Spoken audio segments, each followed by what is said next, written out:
Então, pessoal, vamos lá novamente. Terça-feira, dia 17/11, 7h33, e nós começamos a nossa aula de hoje. Antes de eu começar o conteúdo propriamente dito da nossa aula remota, né? Eu gostaria de fazer um pedido a vocês. Pelo que eu vejo aqui no horário, nós temos atendimento presencial hoje, correto? Eu gostaria que vocês trouxessem para mim a apostila 4. Nós vamos usar a apostila 4 no nosso atendimento presencial de hoje, tá bom? Trazer o caderno e a apostila 4, combinado? Lembrem-se que eu não estou na janela de vocês, tem que abrir o áudio para falar comigo. Combinado?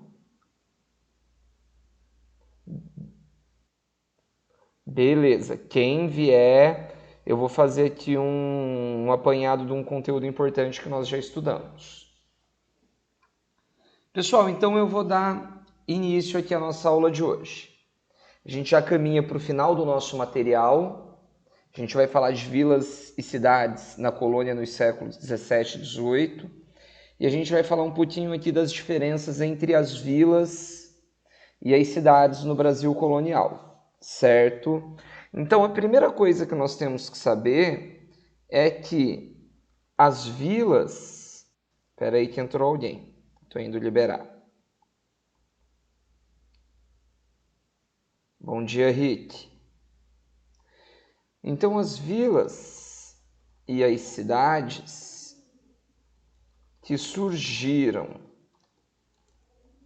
na colônia ao longo dos séculos 17 e 18 estavam ligadas à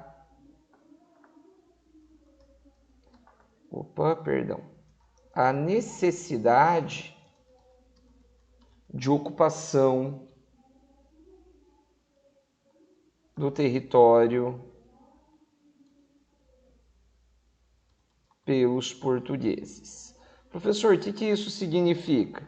Significa, pessoal, que os portugueses precisavam ocupar a região do Brasil e para essa ocupação, para eles tomarem a posse delas, eles começaram a fundar vilas e cidades. A gente se lembra que a nossa primeira grande vila foi a Vila de São Vicente, né? Do qual nós falamos já no começo do nosso conteúdo de Brasil, da parte de história do Brasil, tá certo? Então, olha lá, para fundar as cidades na colônia, os portugueses recorreram aos conhecimentos relacionados aos moldes da formação das cidades na Europa. Então, pessoal, algumas das cidades aqui foram utilizados os modelos bastante semelhantes ao que nós tínhamos na Europa. Mas olha lá o que ele diz, o autor. Mas imagine, as terras da colônia eram muito diferentes de Portugal, assim como clima e vegetação. Assim, as pessoas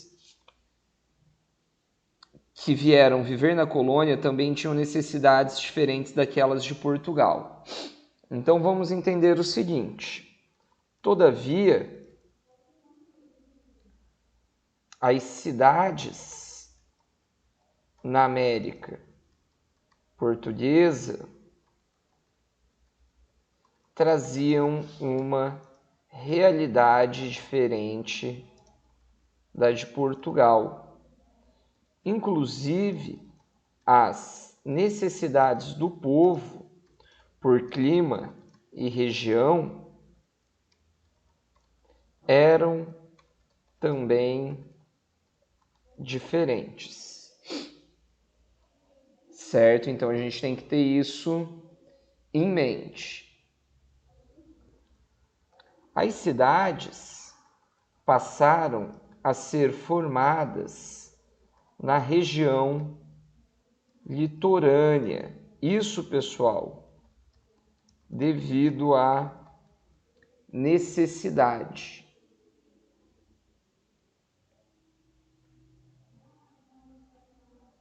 São exemplos, né? A cidade de São Vicente, Salvador, o Recife e algumas no sertão, como o caso de Olinda, Vila Rica, São Paulo, que estava mais para o interior, dentre outras, certo? Então isso para a gente é importante. Dando seguimento, olha lá, uma das características das vilas e das cidades, especificamente nos séculos 17 e 18, era o contraste. Espera aí que entrou alguém, eu estou indo liberar. Bom dia, Tayla. Era o contraste entre a pobreza das vilas, já que as vilas elas traziam, né, um aspecto muito grande de pobreza, e as riquezas das redondezas das casas no engenho. Então isso para nós é bastante importante. Mas professor, quem eram essas pessoas que viviam? Quem eram essas pessoas que viviam nas cidades, nas vilas, né? Então, olha lá, as pessoas que viviam nas cidades e nas vilas, em sua maioria, homens e mulheres, pouco favorecidos financeiramente, certo? Muitos deles, pessoal, haviam sido escravizados. Então, muitas dessas pessoas, né, quase que a sua totalidade, eram trabalhadores, não escravos assim de formação, certo? Então, existia esse contraste muito grande. Na região do engenho, né, que ele ficava fora da cidade, as pessoas eram ricas, né, os senhores de engenho eram ricos, tinham patrimônios, era uma vida mais confortável, e dentro das cidades era um clima de bastante instabilidade. Está certo? Dúvidas até aqui? Alguma dúvida?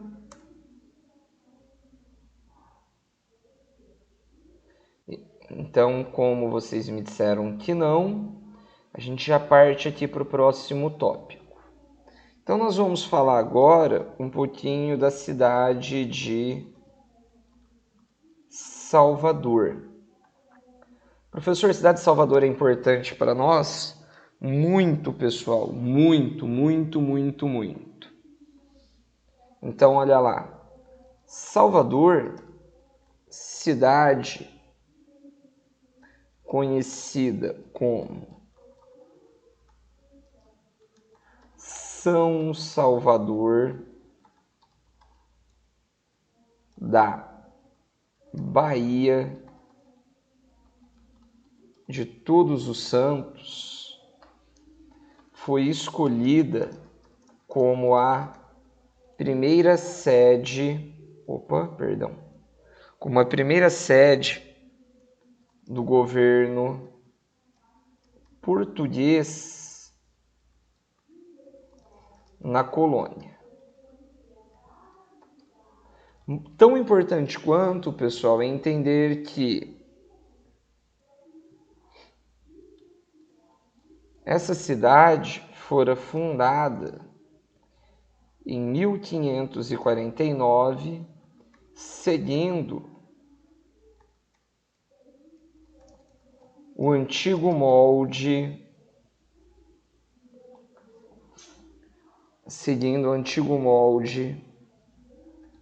e tradição medieval.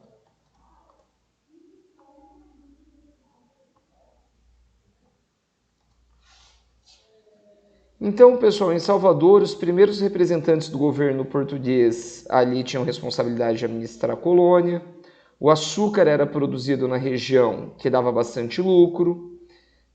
Os representantes, então, começaram a construir prédios religiosos, conventos, monastérios, além de edifícios destinados, né, à administração e residência. Então, em Salvador, passou a se urbanizar.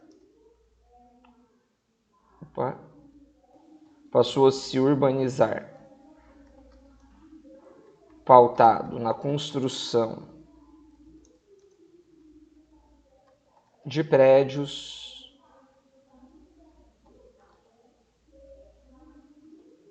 religiosos, administrativos.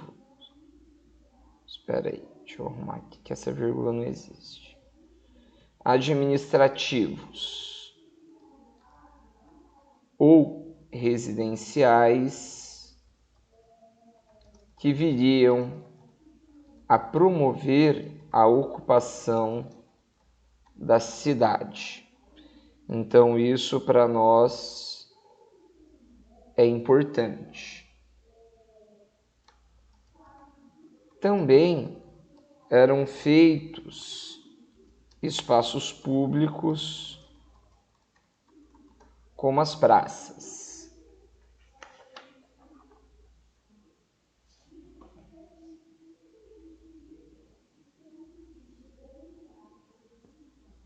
Professor, e que mais que a gente pode destacar? Então, olha lá, ainda podemos destacar que as pessoas que viviam em Salvador, pessoal, naquele momento, elas tinham poucas opções de lazer. A maioria das pessoas eram pobres e frequentavam as quitandas. As mulheres, muitas vezes, ali eram escravizadas e ali elas vendiam alimentos. Os mais ricos frequentavam as lojas, onde eram vendidos produtos da Europa. As capelas eram os locais obrigatórios para toda a população que era envolvida em reza, e toda a população ocupava os espaços de acordo com as regras daquele período. Então vamos colocar aqui o ambiente urbano de comércio era frequentado pelos mais ricos, enquanto os mais pobres frequentavam as feiras. Isso para a gente é importante.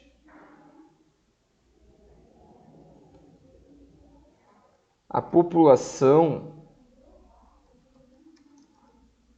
ocupava os espaços urbanos de acordo com a sua classe financeira, conforme nós já dissemos aqui. Pessoal, alguma dúvida? Nenhuma dúvida? Beleza. Então, deixa eu ver, 7h47, dá tempo de eu falar de Olinda e Recife. Então, vamos falar aqui, pessoal,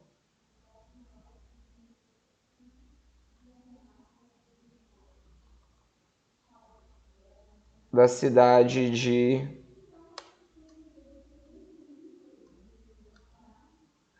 Olinda e Recife.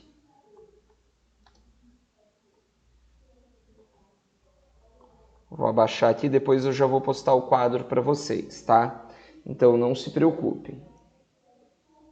Então olha lá, Olinda e Recife,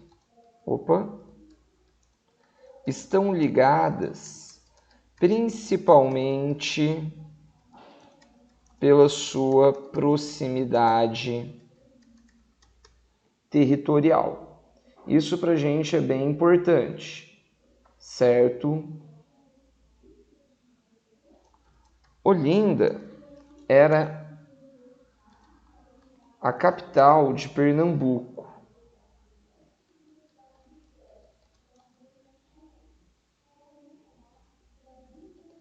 Onde estavam os funcionários portugueses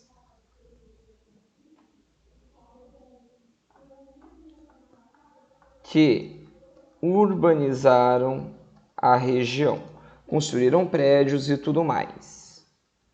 Já o Recife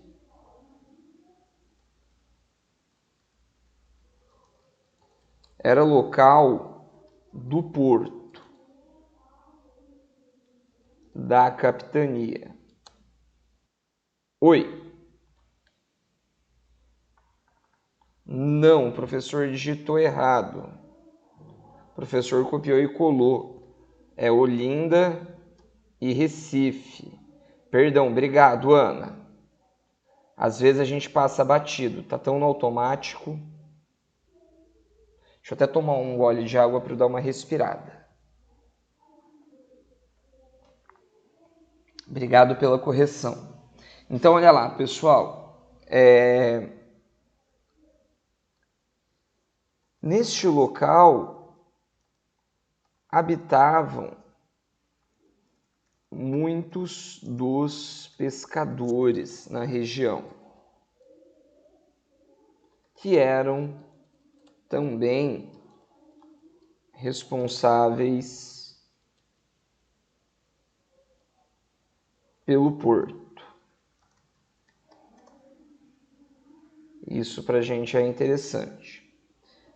A partir de 1630, os holandeses invadiram a região.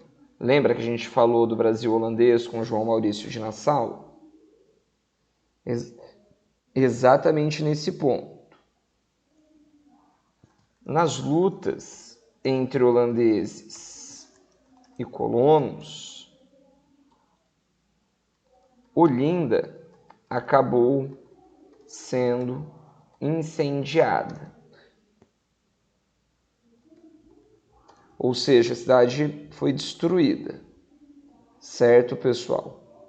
O que provocou a mudança ao Recife. Isso para a gente é muito importante. O Recife passou a ser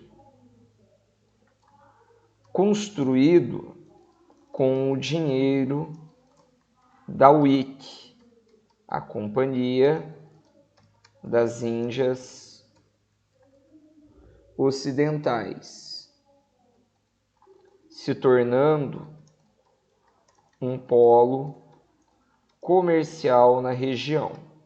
É nesse momento, pessoal, que Olinda e Recife começam a rivalizar. Inclusive, é nesse momento que a gente tem, depois disso, a Guerra dos Mascates. Isso para a gente é importante, certo? Maurício de Nassau governou a região até a expulsão holandesa. Isso para a gente é importante.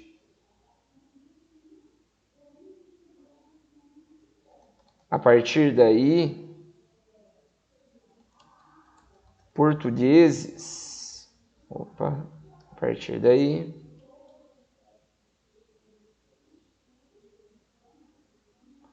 portugueses brigaram pelo território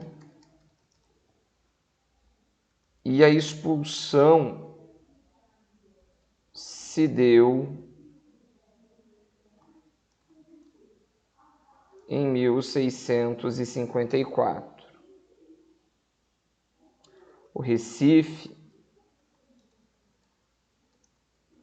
continuou como vila e só se tornou cidade em 1823. Tá certo? Finalizamos por aqui. Alguma dúvida? Então, estou cadastrando uma atividade para vocês na trilha. Já podem começar agora. Qual atividade, professor? Página 466, parte jogo rápido, exercícios 1, 2 e 3. Já está postado. Estou colocando no chat. Vou fazer a chamada rapidamente. Alana, Ana Clara Fregonês, Ângelo, Carol,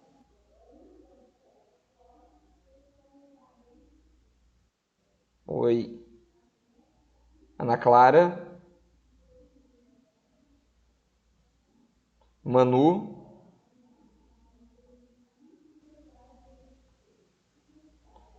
Isa, Lívia, Luizinho, Rick e Tayla.